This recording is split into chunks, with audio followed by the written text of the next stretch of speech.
दोस्तों बॉलीवुड पोल खोल के नए एपिसोड में आपका स्वागत है। और भाई साहब, अगर आपने अभी तक मेरा चैनल सब्सक्राइब नहीं किया तो कर लो, घंटी नहीं दबाई तो ज़रूर दबा दो। देखो, आप घंटी नहीं दबाओगे तो आपको नहीं पता चलेगा जब मैं नया वीडियो डालूंगा। आप में से बहुत सारे लोग ये पूछते रहते हैं, भाई साहब आपने वो वीडियो नहीं बनाया, ये वीडियो नहीं बनाया।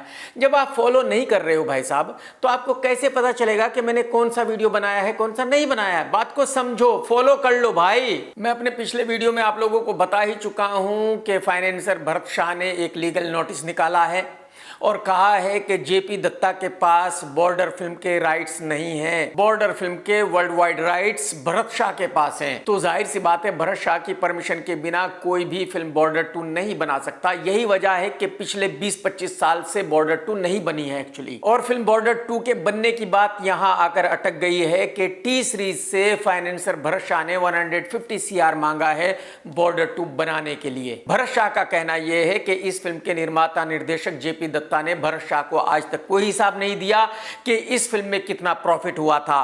और क्योंकि भरत शाह के पास ही इस फिल्म के राइट्स हैं, कोई भी बॉर्डर 2 नहीं बना सकता उनकी बिना परमिशन के।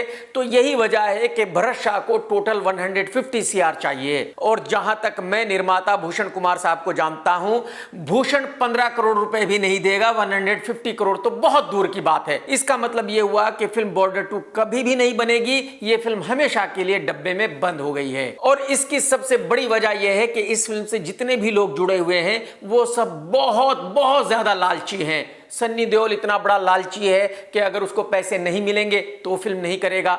भूषण कुमार भी ऐसा है कि भाई अगर उसको प्रॉफिट होगा तो वो प्रोजेक्ट करेगा, नहीं तो नहीं करेगा। और बात सही है, कोई भी अपने पैसे बिना प्रॉफिट के क्यों लगाएगा। जेपी दत्ता एक ऐसा आदमी है जो भिखारी है, जिसके पास पैसे है नहीं फिल्म बनाने के लिए। तो जाहिर सी बात है, जेपी दत्ता कहां से पैसे खर्च करेगा। और भरत शाह एक ऐसा आदमी है कि अगर उसने 150 CR मांगा है तो उसको वो पैसे चाहिए ही चाहिए।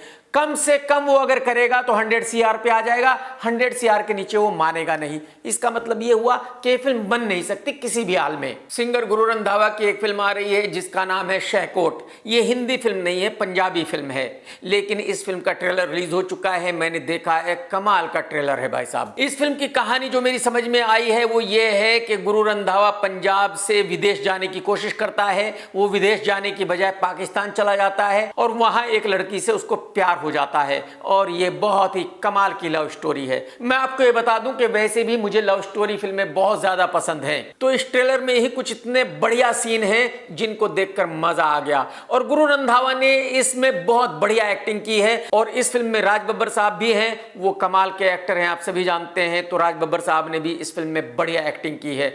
और जो इस फिल्म की हीरोइन है ईशा तलवार, वो भी बहुत सुंदर लग रही है, बहुत अच्छी एक्टिंग कर रही है। और पहले ही फिल्म के कई एक गाने रिलीज हो चुके हैं जो बहुत ही बढ़िया गाने हैं। कहने का मतलब यह है कि इस फिल्म के चलने के पूरे चांस हैं। मुझे ऐसा लगता है कि यह फिल्म बहुत बड़ी हिट होने वाली है। एक बुढ़ा डायरेक्टर है हंसल मेहता, वो वेब सीरीज बनाता ही रहता है। इस बुढ़े ने स्कैम 1 के नाम से एक वेब सीरीज बनाई थी जो काफी चली थी। स्कैम 2 आई लेकिन उसको किसी ने नहीं देखा, बहुत बड़ी फ्लॉप हो गई। अब बुढ़ा स्कैम 3 बनाना चाहता है लेकिन कुछ कंट्रोवर्सी करना चाहता है ताकि स्कैम 3 चल जाए। यही वजह है कि बुढ़ा हंसल मेहता स्कैम 3 बनाने जा रहा था सहारा श्री की कहानी पर। यानी कि हंसल मेहता सहारा श्री को अपने स्कैम 3 में विलन दिखाना चाहता था, बहुत बड़ा फ्रॉड दिखाना चाहता था, चीटर दिखाना चाहता था। इससे पहले के स्कैम 3 की शूटिंग चालू होती, सहारा श्री के बेटों ने लीगल एक्शन ले लिया है। प्रोड्यूसर समीर नायर और डायरेक्टर हंसल मेहता को लीगल नोटिस भेज दिया गया है।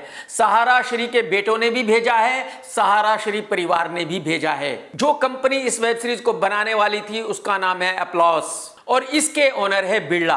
तो सहारा श्री के बेटे ने बिरला को कॉल किया और उनसे कहा कि सर आप भी बहुत कुछ कर रहे हैं, हमें भी आपके बारे में बहुत कुछ पता है, तो क्या आपको ऐसा लगता है कि हमें भी वेब सीरीज बनानी चाहिए आपके लिए, आपको बदनाम करने के लिए। आपकी कंपनी के लोग हमारे फादर की कहानी पर वेब सीरीज बनाने वाले हैं, हमारे फादर को बदनाम करने के लिए। क्या आप इस चीज को सपोर्ट करते हैं? और बिरला ने फौरन ही समीर नायर को इंस्ट्रक्शन दिए कि इस कहानी पर स्कैम 3 नहीं बनेगी। कहने का मतलब यह है कि स्कैम 3 वेब सीरीज जो बनने वाली थी वो हमेशा के लिए बंद हो गई है। गोविंदा की वाइफ सुनीता ने एक इंटरव्यू दिया है, उसमें कहा है कि उनको पिछले 3-4 साल से बिग बॉस का ऑफर आ रहा है। बिग बॉस वाले उनको हर साल बुलाते हैं और वो हर साल मना कर देती है। सुनीता का कहना यह है कि वो कोई छोटे मोटे एक्टर की बीवी नहीं है, बल्कि गोविंदा की बीवी है। गोविंदा जो बहुत बड़ा सुपरस्टार हुआ करता था कभी, लेकिन मैडम कभी अब नहीं है, अब फ्लॉप है, जीरो है। सुनीता ने अपने आप को एसआरके की वाइफ से भी कंपेयर किया। सुनीता ने कहा कि क्या बिग बॉस वाले एसआरके की वाइफ को बुला सकते हैं जो मुझको बुला रहे हैं? मैडम वो एसआरके है, वो एसआरके की वाइफ है, आप गोविंदा की वाइफ हो। गोविंदा, आपको शायद समझ में नहीं आ रहा कि गोविंदा कौन है। गोविंदा वो है जो बॉलीवुड का सबसे बड़ा फ्लॉप एक्टर है, जिसकी कोई कॉल भी नहीं लेता, जिसको कोई अपने ऑफिस में एंट्री भी नहीं देता, वो गोविंदा है। बात को समझिए आप। तो अगर आप अपने आप को एसआरके की वाइफ से कंपेयर कर रही हैं तो आप सपने देख रही हैं, इसके अलावा और कुछ नहीं है। और मैं आपको बता दूं कि आपके हस्बैंड की 2-3 रिकॉर्डिंग्स मेरे पास पड़ी हुई हैं। अगर आपने मुझे मजबूर किया तो मैं रिलीज कर दूंगा। मैंने उन वीडियोस को रिलीज नहीं किया सिर्फ इसलिए कि मैं नहीं चाहता कि आपका हस्बैंड गोविंदा बदनाम हो, क्योंकि एक वक्त में गोविंदा हमारा भी फेवरेट हुआ करता था, एक वक्त में गोविंदा बहुत बड़ा स्टार हुआ करता था। बिल्कुल सही बात है, लेकिन आज नहीं है। और आज जैसी घटिया हरकतें गोविंदा कर रहा है वो बिल्कुल भी सही नहीं है। जो लड़कियां बॉलीवुड में आई हैं स्ट्रगल करने के लिए, उनसे आपका हस्बैंड मिलता है और उनसे कहता है कि ये उनको सुपरस्टार बना देगा।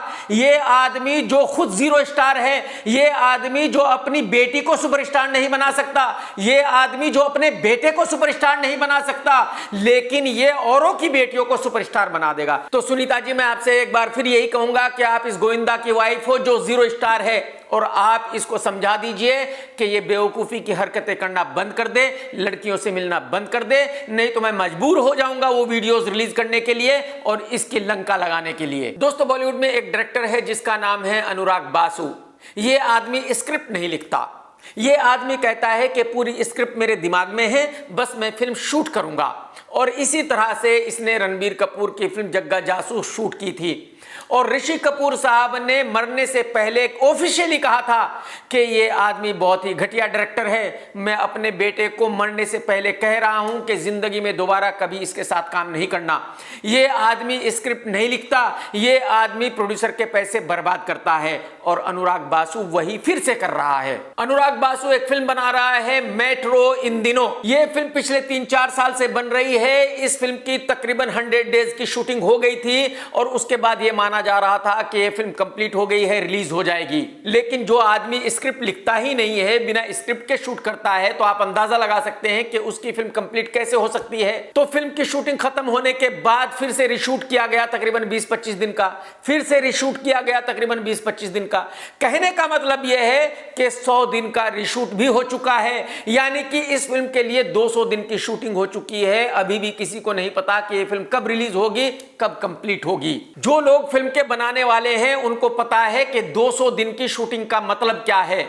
200 दिन की शूटिंग का मतलब यह है कि इस फिल्म पर कम से कम 100 CR लग चुके हैं और पीएनए पर लगेगा कम से कम 25 CR, यानी कि 125 CR इस फिल्म ने रिकवर करना है, जो ये फिल्म कर नहीं सकती, क्योंकि इस फिल्म की स्टार कास्ट जो है वो कमाल की है। इस फिल्म में महाफ्लॉप एक्टर है आदित्य राय कपूर, अली फजल। इस फिल्म में 2 महाफ्लॉप एक्ट्रेस भी हैं, सारा अली खान, फातिमा सना शेख, यानी कि आमिर खान की गर्लफ्रेंड। यानी कि इस फिल्म में जितने भी एक्टर हैं वो बहुत बड़े सुपरस्टार्स हैं, सब के सब इतने बड़े सुपरस्टार्स हैं कि उनके पड़ोसी भी उनको नहीं जानते।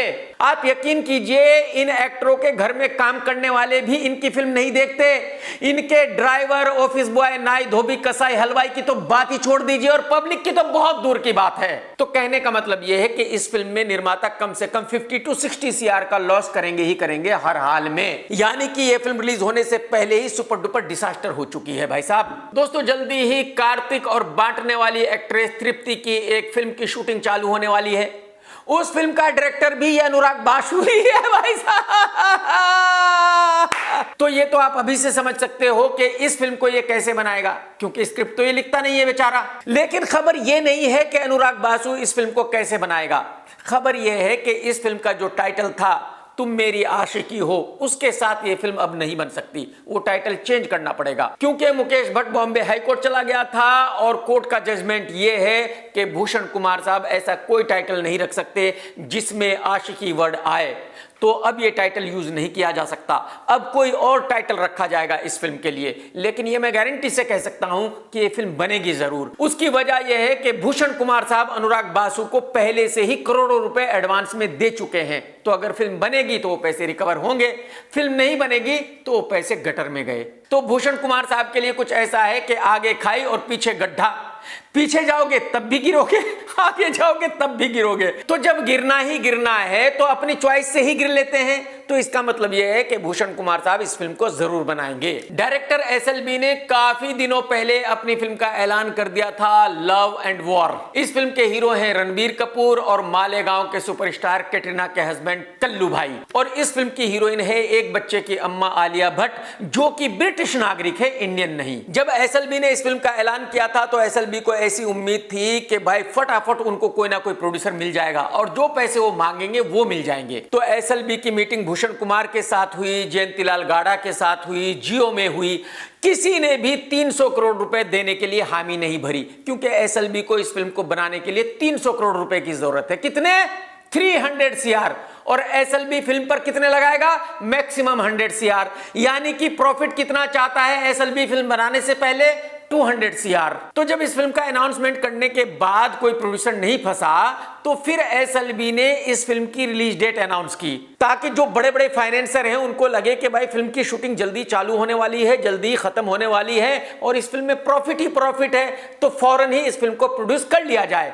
लेकिन प्रॉब्लम यह है कि इसके बावजूद भी एसएलबी के खोपचे में कोई प्रोड्यूसर आ ही नहीं रहा, कोई स्टूडियो फंस ही नहीं रहा, कोई भी 300 CR देने के लिए तैयार ही नहीं हो रहा है। क्योंकि मेरे ख्याल में बॉलीवुड में इतना बड़ा उल्लू का पट्टा तो कोई नहीं है जिसको ये नहीं पता कि भाई इस फिल्म पर 300 करोड़ रुपए लगाएंगे तो फिर लॉस ही लॉस है, प्रॉफिट तो होने से रहा। लेकिन अब बताया जा रहा है कि नेटफ्लिक्स वाले 300 CR देने के लिए राजी हो गए हैं एसएलबी को। मुझे ऐसा लगता है कि ये सिर्फ खबर है, इसमें सच्चाई बिल्कुल भी नहीं है, क्योंकि एसएलबी पहले ही नेटफ्लिक्स वालों को लूट चुका है। अगर आपको याद हो तो एसएलबी ने Heera Mandi web series Netflix के लिए ही बनाई थी, जिसको कुत्ते ने भी नहीं देखा, पब्लिक की तो बात ही छोड़ दीजिए। तो जब नेटफ्लिक्स एक बार लूट चुका है तो नेटफ्लिक्स दोबारा एसएलबी के पास लूटने के लिए कैसे आ जाएगा? तो मुझे ऐसा लगता है कि एसएलबी की मुराद जल्दी पूरी होने वाली नहीं है। जितने भी स्टूडियोज हैं उनमें से कोई भी 300 CR इस फिल्म पे लगाने वाला नहीं है। हाँ, हो सकता है कोई नया स्टूडियो आए, नया प्रोडक्शन हाउस आए और वो 300 CR लगाने के लिए तैयार हो जाए तो बात बन सकती है।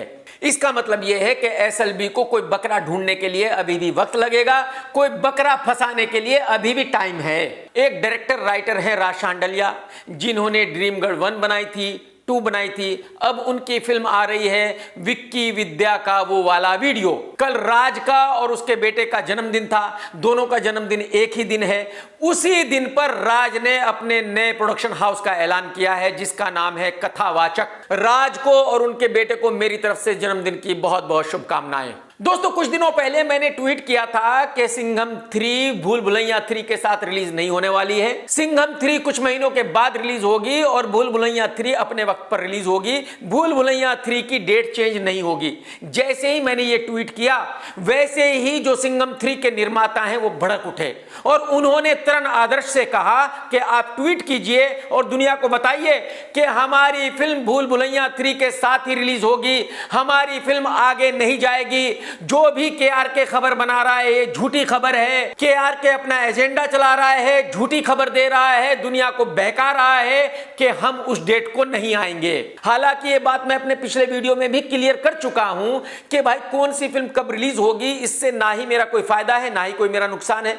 मुझे क्या फर्क पड़ता है कि कौन सी फिल्म कब रिलीज होगी? भाई जब रिलीज होगी मैं तब देख लूंगा, तब रिव्यू कर दूंगा, बात खत्म हो गई। लेकिन अब हुआ क्या है? अब हुआ यह है कि सिंघम 3 के निर्माता खुद खुद ही कह रहे हैं कि हम भूल भुलैया 3 के साथ अपनी फिल्म को रिलीज नहीं कर रहे हैं, हम 15 दिन के बाद अपनी फिल्म को रिलीज करेंगे। हम भूल भुलैया 3 के साथ क्लैश नहीं करना चाहते हैं, हम दोनों ही फिल्मों के बिजनेस को बर्बाद नहीं करना चाहते। अरे भाई यही बात तो मैंने कही थी, तो फिर मुझे झूठा साबित करने पर क्यों तुले हुए थे? तभी कह देते कि हाँ भाई जो के कह रहा है वो सही है। मेरी समझ में नहीं आता कि जितने भी बॉलीवुड वाले हैं और जितने भी राजनीति वाले हैं, इनको मेरे हर ट्वीट से मिर्ची क्यों लगती है। जैसे ही मैं किसी नेता के बारे में कुछ कहता हूं या अभिनेता के बारे में कुछ कहता हूं, भाई साहब वो आदमी उछल पड़ता है, उसको मिर्ची लग जाती है। उसका कहना यह है कि भाई के ने मेरे बारे में क्यों कुछ कहा। बस हर नेता अभिनेता का कहना यह है कि दुनिया कुछ भी कहे उनके बारे में, बस के को उनके बारे में कुछ नहीं कहना चाहिए। और भाई साहब बात यही खत्म नहीं होती। जैसे ही मैं किसी अभिनेता या नेता के बारे में ट्वीट करता हूं, वैसे ही मुंबई पुलिस को भी मिर्ची लग जाती है। मुंबई पुलिस वाले भी उछलने लगते हैं कि के ने ये क्यों कहा है। आप अंदाजा लगाइए कि मुझसे कितने लोगों को कितनी प्रॉब्लम है। बॉलीवुड की एक महाफ्लॉप एक्ट्रेस है आदिति राव हैदरी, और साउथ फिल्मों का एक साइको एक्टर है जिसका नाम है सिद्धार्थ। आदित्य राव हैदरी और सिद्धार्थ ने शादी कर ली है, लेकिन इन्होंने शादी की है 400 साल पुराने मंदिर में। मैं आपको ये बता दूं कि इन दोनों की ही पहले शादियां हो चुकी हैं, डिवोर्स हो चुके हैं। तो मैं उम्मीद करता हूं कि इस बार इनका डिवोर्स नहीं होगा, इस बार इनकी शादी 400 साल जरूर चलेगी। बात समझ रहे हो। अक्षय कुमार साहब ने अपने जन्मदिन पर अपनी एक फिल्म का ऐलान किया था जिसका नाम है भूत बंगला।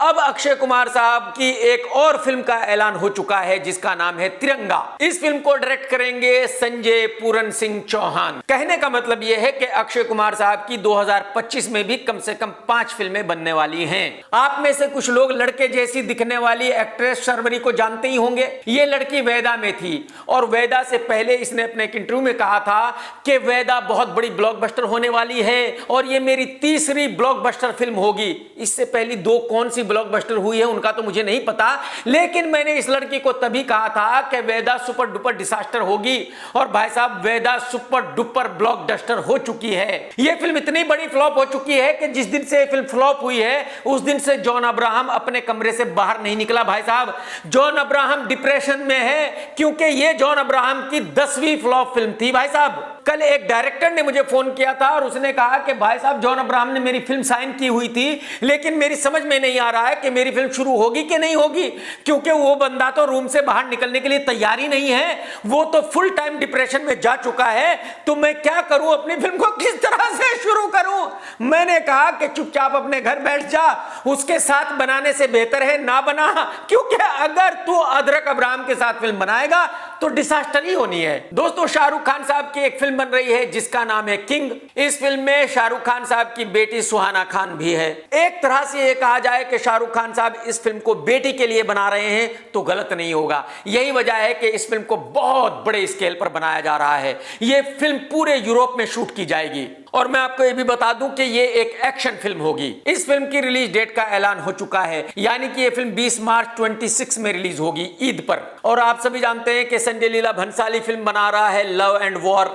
यह फिल्म भी 20 मार्च 26 यानी ईद पर ही रिलीज होगी, यानी कि किंग और लॉ एंड वॉर का मुकाबला होगा, यानी कि ये दोनों फिल्में एक दूसरे के साथ टकराएंगी ईद पर। आप जरा समझने की कोशिश कीजिए कि ये 2024 चल रहा है, 2025 आएगा, 2026 आएगा, और 2026 की ईद पर ये दोनों फिल्में रिलीज होंगी। यानी कि इन दोनों के ही पास इतना सारा वक्त है अपनी फिल्म को कहीं भी रिलीज करने का, लेकिन ये दोनों ही 2026 की ईद पर टकराएंगे। अब आप ये पूछेंगे कि भाई ऐसा क्यों हो रहा है? एक्चुअली ये एक जिद है, एक खुन्नस है, एक दुश्मनी है। 2007 में एक ऐसी घटना हुई थी कि एसएलबी शाहरुख खान से चिढ़ गया था। एसएलबी को उस वक्त से ही शाहरुख खान पर गुस्सा है और वो उसका बदला लेना चाहता है। अब आप कहेंगे कि भाई ऐसा क्या हो गया था जिसका बदला एसएलबी शाहरुख खान से लेना चाहता है? तारीख थी 9 नवंबर 2007। इसी दिन एसएलबी की सावरिया फिल्म रिलीज हुई थी, जिसमें एसएलबी ने रणबीर कपूर और सोनम कपूर को लॉन्च किया था।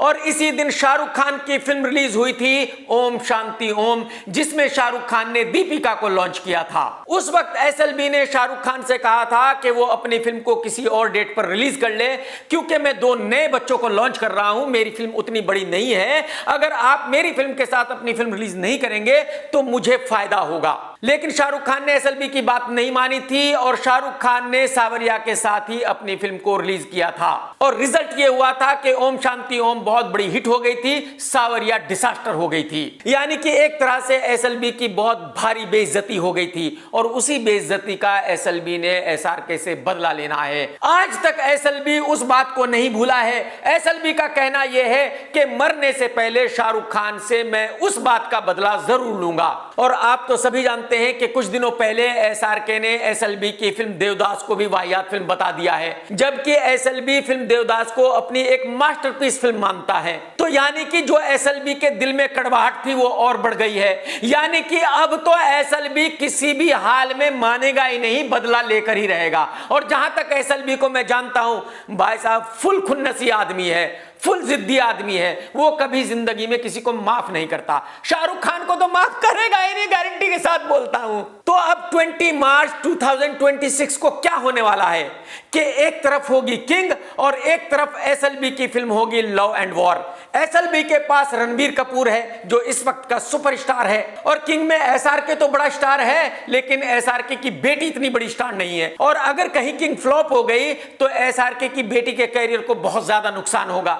तो यही वो वक्त है जब एसएलबी एसआरके से रियल में बदला ले सकता है। अगर एसएलबी की फिल्म हिट हो गई और किंग फ्लॉप हो गई तो भाई साहब एसएलबी की खुशी का कोई ठिकाना नहीं रहेगा।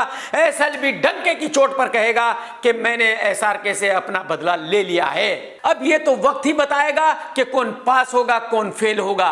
किंग सुपरहिट होगी या लव एंड वॉर सुपरहिट होगी, किंग फ्लॉप होगी या लव एंड वॉर फ्लॉप होगी। लेकिन भाई साहब ये तो अभी से कंफर्म हो गया कि जब एक ही दिन love and war and king release होगी तो भाई साहब मजा फुल आएगा। आप सभी जानते हैं इस साल का आईफा अबू धाबी में होगा और इस आईफा में खिजावनी समांथा को एक बड़ा अवार्ड दिया जाएगा। समांथा को डिक्लेयर किया जाएगा वुमेन ऑफ द ईयर। किस चीज के लिए भाई? कितनी हिट फिल्में आई है इस औरत की, मुझे तो ऐसी एक भी फिल्म याद नहीं है जो बहुत बड़ी ब्लॉकबस्टर हुई हो जिसमें ये हीरोइन हो। तो फिर इसको वुमेन ऑफ द ईयर क्यों डिक्लेयर किया जाएगा, इसको ये अवार्ड क्यों दिया जाएगा? इसलिए कि ये औरत साउथ फिल्मों की मिठाई बांटने वाली है। गंदा दिमाग, गंदी सोच। अरे वो मिठाई बांटती है, बात को समझो। जैसे बॉलीवुड में तृप्ति डिमरी मिठाई बांटती है, वैसे इस साउथ में समांथा मिठाई बांटती है, बात को समझो। तो इस औरत को कोई भी अवार्ड मिल सकता है, कोई दिक्कत ही नहीं है भाई साहब। बॉलीवुड के सबसे सड़ेले एक्टर नवाजुद्दीन की एक फिल्म रिलीज हुई है अद्भुत। भाई साहब ये फिल्म ओटीटी पर भी रिलीज नहीं हुई, थिएटर की तो बात ही छोड़ दीजिए। यानी कि इस फिल्म को डायरेक्ट टीवी पर दिखाया जा रहा है। लेकिन कमाल यह है कि इस फिल्म को टीवी पर भी किसी ने नहीं देखा। पिछले 10 सालों में जितनी भी फिल्में रिलीज होकर डिजास्टर हो चुकी थी उन सबको अब दोबारा रिलीज किया जा रहा है। लेकिन कमाल यह है कि ये सारी फिल्में फिर से डिजास्टर हो रही हैं। यानी कि जो इनके निर्माता हैं उनका पेट नहीं भरा था जब ये फिल्में फ्लॉप हुई थी। यही वजह है कि वो एक बार फिर से अपनी फिल्म को फ्लॉप करना चाहते हैं। कहने का मतलब यह है कि इन फिल्मों के निर्माता छोटे मोटे बेशरम नहीं है बल्कि बहुत बड़े बेशरम है। बॉलीवुड में एक महा फ्लॉप एक्टर है जिसका नाम है शर्मन जोशी। अब इस भाई को बुढ़ऊ की फिल्म सिकंदर में एक रोल मिल गया है और भाई साहब इसी फिल्म में प्रतीक बब्बर भी है। कहने का मतलब यह है कि सिकंदर में उन सभी एक्टरों को भरा जा रहा है जो बॉलीवुड में सबसे बड़े सुपर फ्लॉप हैं। और अगर आपको याद हो तो बुढ़ऊ की सारी फिल्मों में ऐसा ही होता है। रेस 3 के साथ भी ऐसा ही हुआ था, उसमें भी सारे फ्लॉप एक्टरों को लिया गया था, फिल्म सुपर डुपर डिजास्टर हो गई थी। किसी का हाथ किसी की टांग में भी सारे फ्लॉप एक्टरों को लिया गया था, फिल्म डिजास्टर हो गई थी। तो अब सिकंदर का क्या होने वाला है आप खुद ही समझ लीजिए, बात खत्म। दोस्तों अगर आपने आज का वीडियो देखा है तो लाइक करना बिल्कुल मत भूलना, कमेंट्स करके जरूर बताना कि आज का वीडियो आपको कैसा लगा। टेक केयर दोस्तों, tata bye bye, love you, जय हिंद, सत्यमेव जयते।